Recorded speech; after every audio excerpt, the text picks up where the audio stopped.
Hi, Sue Ortiz here. It is 11:29, about 2:52 in the afternoon. Taking a break from raking the leaves. We got rained out last weekend. I worked all week. It's actually halfway warm out. Oh, and I had snow on the leaves this morning. It finally melted off. We're at about 50 degrees, so trying to enjoy the southerly breeze that's cooling off that St. Charles marker. Every time the marker goes down at St. Charles, we're experiencing a southerly. Found this in E&E News. This is dated March 12th. Okay, so this is a while back. Major expose: abuse at U.S. nuclear plant contributed to multiple deaths. Rash of severe illnesses. Reactor operators having suicidal thoughts at work. Go ahead and scroll down. Echoes of Fukushima. Erodes safety at Exelon Byron's world's safest nuclear plant. Many of the Byron nuclear generating station's personnel believe that abuse contributed to multiple deaths and a rash of severe illnesses. It's probably about 5 acres out there, the part where the crap happens, one operator said. Per square inch, those 5 acres produce more misery than any other 5 in the world, at least as far as nuke plants go. The plant was even forced to reinstate its most erratic operator after terminating him because management had failed to adequately document numerous examples of his aberrant behaviors, including several instances of physical violence while on duty.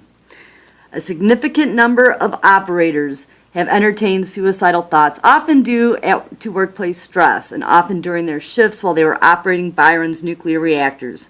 Many of these operators have avoided seeking help, learning it will get them fired. The lack of regard for safety also affected working conditions for reactor operators. Several patterns of illness arose. At one time, 3 NSOs, all of whom had worked on the same shift, were diagnosed with sarcoidosis, an inflammatory disease which causes are still not clearly understood. The third operator to be affected was nearly crippled. Paul was on NSO, and NSOs do shift work. Their schedules are like those of police officers or firefighters, several days and or nights and a few days off. Paul was exhibiting persistent flu-like symptoms. He started to drop weight, eventually losing 40 pounds. This went on for 3 months before Paul hung himself in the shed behind his boyhood home.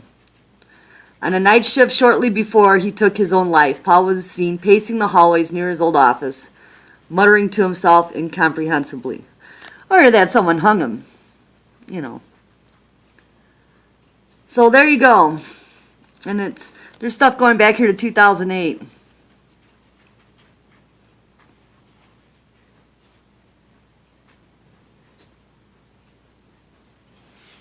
Not cool.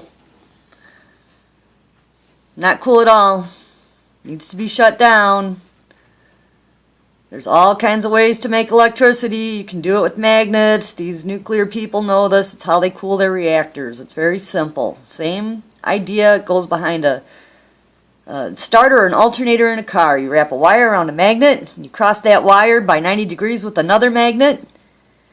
You could actually make a little perpetual motion machine with magnets. Guy did it in the 80s already. They know all this stuff.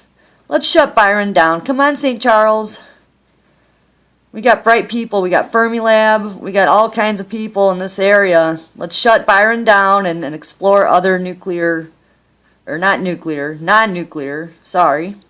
There's all kinds of stuff we could be doing. But this Byron plant's had problems for a while.